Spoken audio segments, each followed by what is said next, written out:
शुक्लाम्बरधरं विष्णुं शशिवर्णं चतुर्भुजं प्रसन्नवदनं ध्यायेत् सर्वविघ्नोपशान्तये। हरे रामेति कृष्णेति नाम संकीर्तनं सदा लोकक्षेमाय कुर्वन्तं प्रेमिकं सद्गुरुं भजे। देवदेव जगन्नाथा पुण्यश्रवणकीर्तना सप्ताहश्रवणं देवा सफलं कुरु सर्वदा। मनोरथो मदीयोऽयं सफलः सर्वदा त्वया निर्विघ्नेनैव कर्तव्यः दासोऽहं तव केशव। शुकरूपप्रबोधज्ञा सर्वशास्त्रविशारदा एतत्कथाप्रकाशेन मदज्ञानं विनाशय। भवे भवे यदा भक्तिः पादयो तव जायते तदा कुरुष्व देवेश नाथस्त्वं नो यतः प्रभुः। नाम संकीर्तनं यस्य सर्वपापप्रणाशनं प्रणामो दुःखशमनः तं नमामि हरिं परम्। संसारसागरं मग्ने दीनं मां करुणानिधे कर्मग्राहगृहीताङ्गं मामुद्धर भवार्णवात्। श्रीमद्भागवताख्योऽयं प्रत्यक्षकृष्ण एव हि स्वीकृतोऽसि मया नाथ मुक्त्यर्थं भवसागरे। जन्माद्यस्य यतोऽन्वयादितरतश्च अर्थेषु अभिज्ञस्वराट् तेने ब्रह्महृदाय आदिकवये मुह्यन्ति यत्सूरयः। तेजो वारिमृदां यथा विनिमयो यत्र त्रिसर्गो मृषा धाम्ना स्वेन सदा निरस्तकुहकं सत्यं परं धीमहि। कस्मै येन विभासितोऽयमतुलं ज्ञानप्रदीपः पुरा तद्रूपेण च नारदाय मुनये कृष्णाय तद्रूपिणा। योगीन्द्राय तदात्मनाथ भगवद्राताय कारुण्यतः तच्छुद्धं विमलं विशोकममृतं सत्यं परं धीमहि। धर्मः प्रोज्झितकैतवोऽत्र परमो निर्मत्सराणां सतां वेद्यं वास्तवमत्र वस्तु शिवदं तापत्रयोन्मूलनम्। श्रीमद्भागवते महामुनिकृते किं वा परैरीश्वरः सद्यो हृद्यवरुध्यतेऽत्र कृतिभिः शुश्रूषुभिस्तत्क्षणात्। निगमकल्पतरोर्गलितं फलं शुकमुखादमृतद्रवसंयुतं पिबत भागवतं रसमालयं मुहुरहो रसिका भुवि भावुकाः। यं प्रव्रजन्तमनुपेतमपेतकृत्यं द्वैपायनो विरहकातर आजुहाव पुत्रेति तन्मयतया तरवोऽभिनेदुः तं सर्वभूतहृदयं मुनिमानतोऽस्मि। यस्वानुभावमखिलश्रुतिसारमेकम् अध्यात्मदीपम् अतितितीर्षतां तमोऽन्धम् संसारिणां करुणयाः पुराणगुह्यं तं व्याससूनुमुपयामि गुरुं मुनीनां।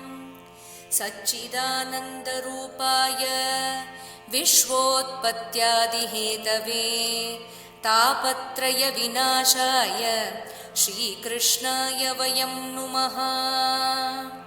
कृष्णाय वासुदेवाय देवकी नन्दनाय च नन्दगोपकुमाराय गोविन्दाय नमो नमः।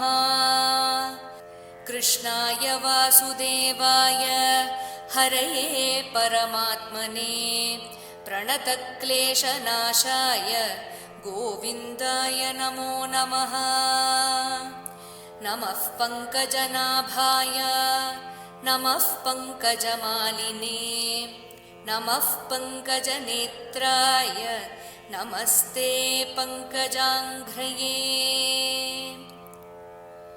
पीताम्बरं करविराजितशङ्खचक्र कौमोदकीं सरसिजं करुणासमुद्रं राधासहायम् अतिसुन्दरमन्दहासं वातालयेशमनिशं हृदि भावयामि। सत्यव्रतं सत्यपरं त्रिसत्यं सत्यस्य योनिं निहितं च सत्ये सत्यस्य सत्यं ऋतसत्यनेत्रं सत्यात्मकं त्वां शरणं प्रपन्नाः।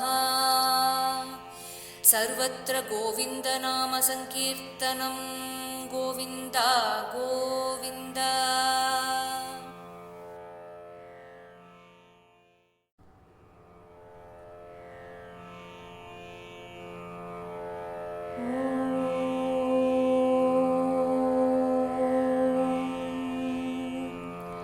अथ श्रीमद्भागवते तृतीयस्कन्धे षष्ठोऽध्यायः। ऋषिरुवाच इति तासां स्वशक्तीनां सतीनाम् असमेत्य सः प्रसुप्तलोकतन्त्राणां निशाम्य गतिम् ईश्वरः कालसंज्ञां तदा देवीं बिभ्रद् शक्तिम् उरुक्रमः त्रयोविंशतितत्त्वानां गणं युगपदाविशत्। सः अनुप्रविष्टः भगवान् चेष्टारूपेण तं गणं भिन्नं संयोजयाम् आस सुप्तं कर्म प्रबोधयन्। प्रबुद्धकर्मा दैवेन त्रयोविंशतिको गणः प्रेरितः अजनयत् स्वाभिः मात्राभिः अधिपूरुषं परेण विशता स्वस्मिन् मात्रया विश्वसृक् गणः चुक्षोभ अन्योन्यम् आसाद्य यस्मिन् लोकाः चराचराः हिरण्मयः स पुरुषः सहस्रपरिवत्सरान् आण्डकोश उवास अप्सु सर्वसत्त्व उपबृंहितः स वै विश्वसृजां गर्भः देवकर्म आत्मशक्तिमान् विबभाजात्मना आत्मानम् एकधा दशधा त्रिधा एष हि अशेष सत्त्वानाम् आत्म अंशः परमात्मनः आद्यः अवतारः यत्र असौ भूतग्रामः विभाव्यते स अध्यात्मः स आधिदैवश्च स आधिभूत इति त्रिधा विराट् प्राणः दशविध एकधा हृदयेन च स्मरन् विश्वसृजाम् ईशः विज्ञापितम् अधोक्षजः विराजम् अतपत् स्वेन तैजसा येषां विवृत्तये अथ तस्य अभितप्तस्य कति च आयतनानिह निरभिद्यन्त देवानां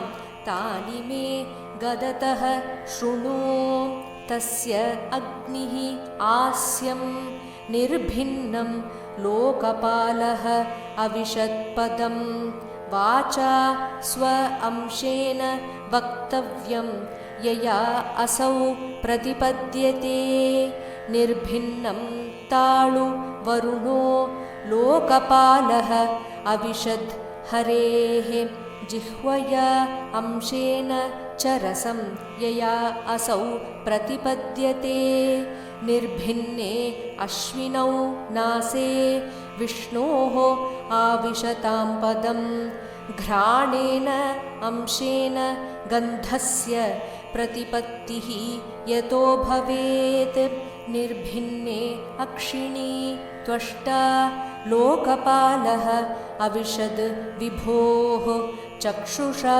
अंशेन रूपाणां प्रतिपत्तिः यतो भवेत् निर्भिन्न अन्यस्य चर्माणि लोकपालः अनिलः अविशत् प्राणेन अंशेन संस्पर्शं येन असौ प्रतिपद्यते कर्णौ अस्य विनिर्भिन्नौ धिष्ण्यं स्वं विविशुर्दिशः श्रोत्रेण अंशेन शब्दस्य सिद्धिं येन प्रपद्यते त्वचमस्य विनिर्भिन्नां विविशुः धिष्ण्यम् औषधीः अंशेन रोमभिः कण्डूं यैः असौ प्रतिपद्यते मेढ्रं तस्य विनिर्भिन्नं स्वधिष्ण्यं क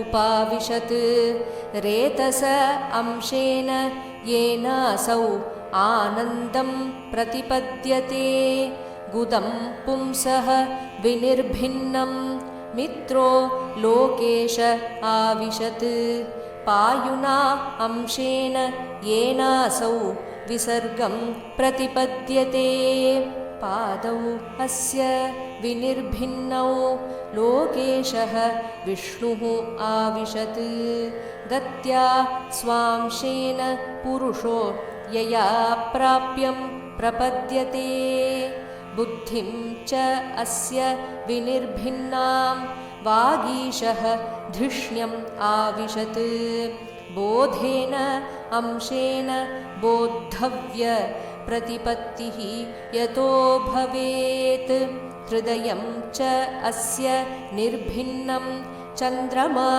धिष्ण्यम् आविशत् मनसा अंशेन येनासौ विक्रियां प्रतिपद्यते आत्मानं च अस्य निर्भिन्नम् अभिमानः अविशत्पदं कर्मणा अंशेन येनासौ कर्तव्यं प्रतिपद्यते सत्वं च अस्य विनिर्भिन्नं महान् धिष्ण्यम् उपाविशत् चित्तेन अंशेन येनासौ विज्ञानं प्रतिपद्यते शीर्ष्णः अस्य द्यौः धरा पद्भ्यां खं नाभेः उदपद्यत गुणानां वृत्तयः येषु प्रतीयन्ते सुरादयः आत्यन्तिकेन सत्त्वेन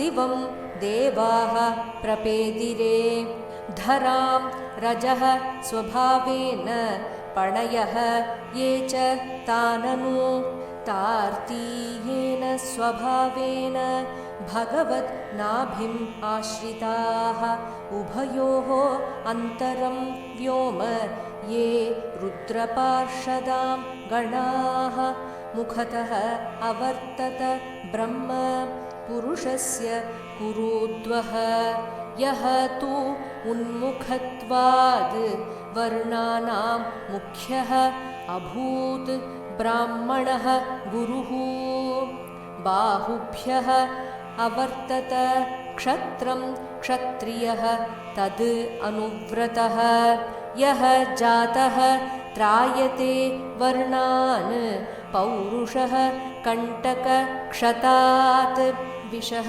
अवर्तन्त तस्य ऊर्वोः लोकवृत्तिकरीः विभोः वैश्यः तद् उद्भवः वार्तां नृणां यः समवर्तयत् पद्भ्यां भगवतः जज्ञे शुश्रूषा धर्मसिद्धये तस्यां जातः पुरा शूद्रः यद्वृत्त्या तुष्यते हरिः एते वर्णाः स्वधर्मेण यजन्ति स्वगुरुं हरिं श्रद्धया आत्मविशुद्ध्यर्थं यत् जाताः सहवृत्तिभिः एतत् क्षत्तः भगवतः दैव कर्म आत्मरूपिणः कः श्रद्दध्याद् उपाकर्तुं योगमाया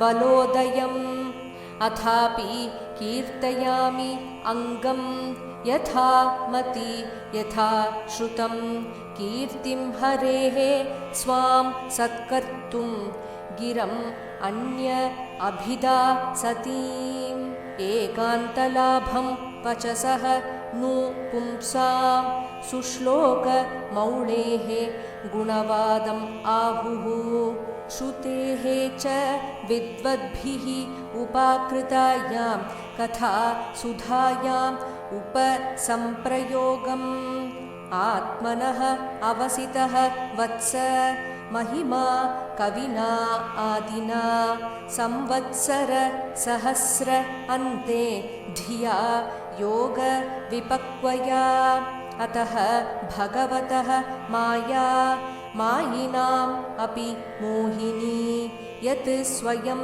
च आत्मवर्त्मात्मा न वेद किम् उतापरे यतः अप्राप्य न्यवर्तन्त वाचः च मनसा सह अहं च अन्य इमे देवाः तस्मै भगवते नमः इति श्रीमद्भागवते महापुराणे पारमहंस्यां संहितायां तृतीयस्कन्धे षष्ठोऽध्यायः।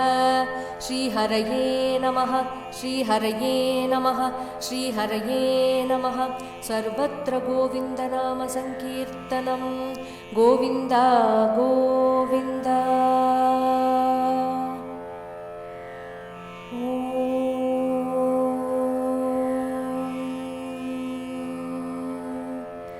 अथ श्रीमद्भागवते तृतीयस्कन्धे षष्ठोऽध्यायः।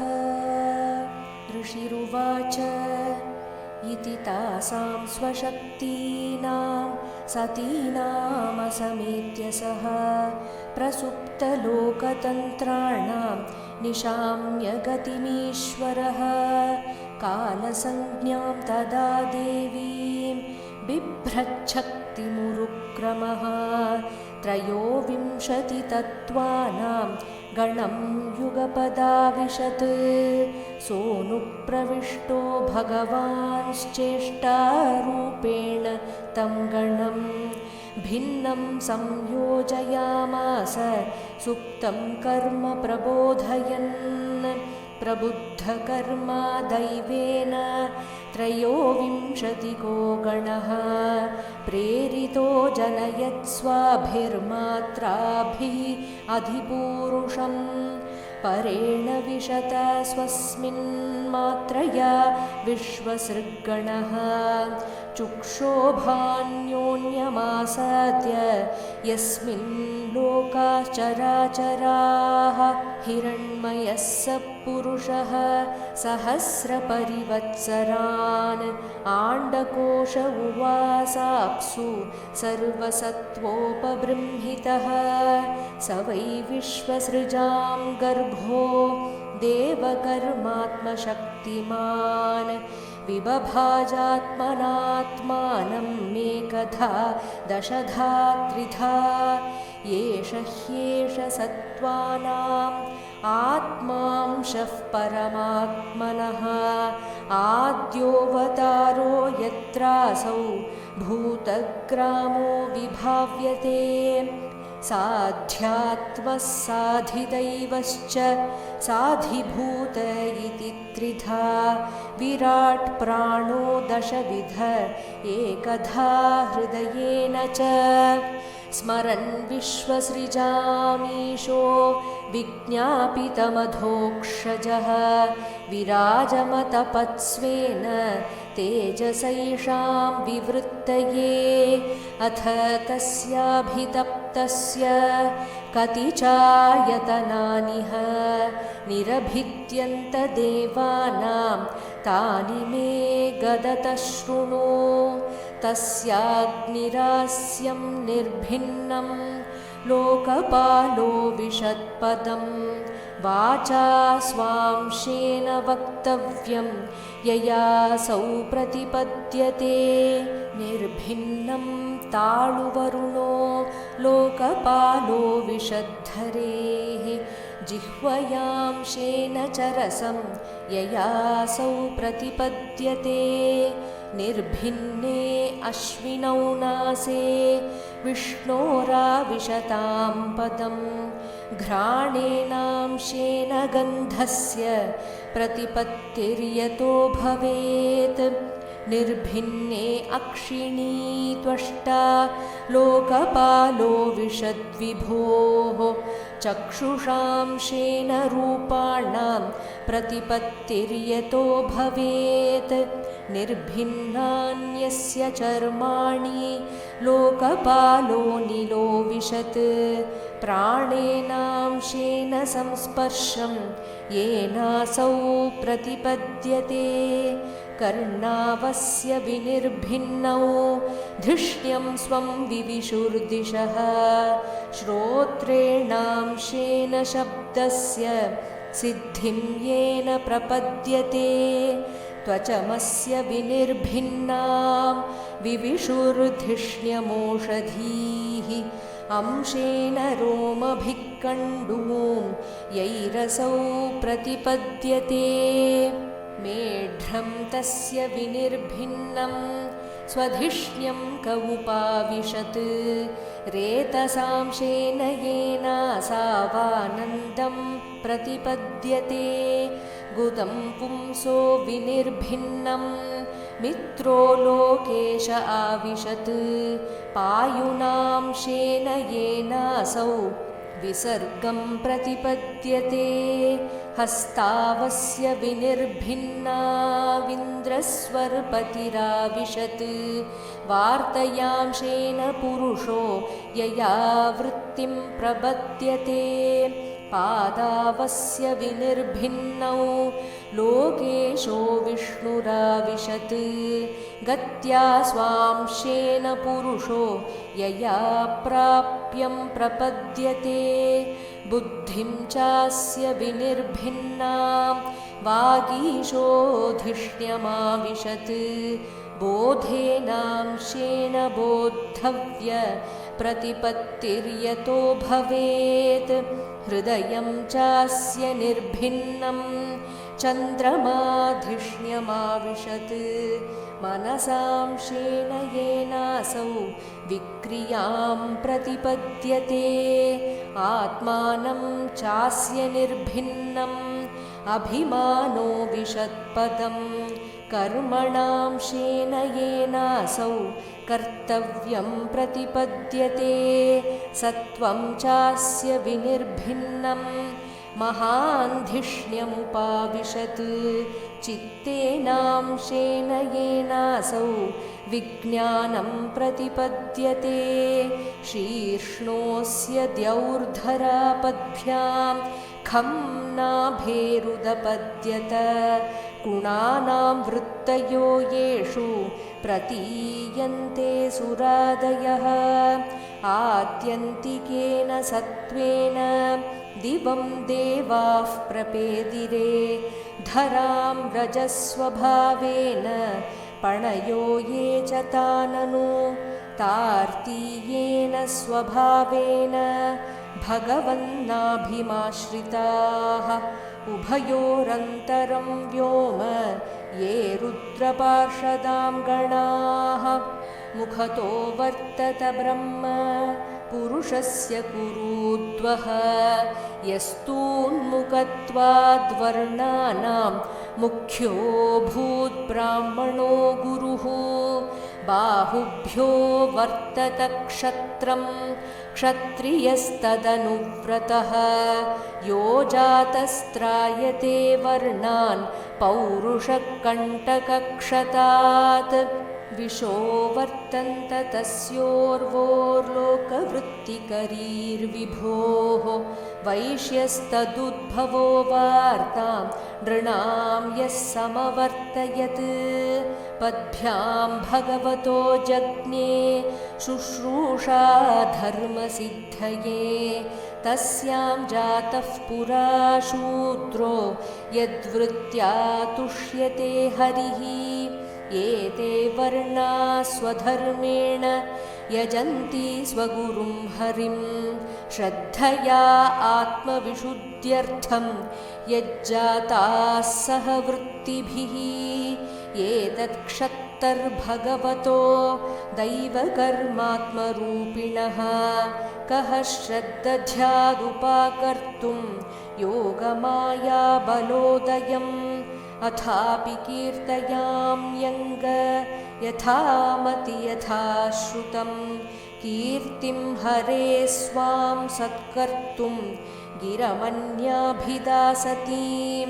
एकान्तलाभं वचसोऽनुपुंसां सुश्लोकमौलेर्गुणवादमाहुः श्रुतेश्च विद्वद्भिरुपाकृतायां कथासुधायामुपसम्प्रयोगम् आत्मनो वसितो वत्स महिमा कविनादिनां संवत्सरसहस्रान्ते धिया योगविपक्वया अतो भगवतो माया मायिनामपि मोहिनी यत्स्वयं चात्मवर्त्मात्मा न वेद किमुतापरे यतो प्राप्य न्यवर्तन्त वाचश्च मनसा सह अहं चान्य इमे देवास्तस्मै भगवते नमः इति श्रीमद्भागवते महापुराणे पारमहंस्यां संहितायां तृतीयस्कन्धे षष्ठोऽध्यायः। श्रीहरये नमः श्रीहरये नमः श्रीहरये नमः। सर्वत्र गोविन्दनामसङ्कीर्तनं गोविन्द गोविन्द।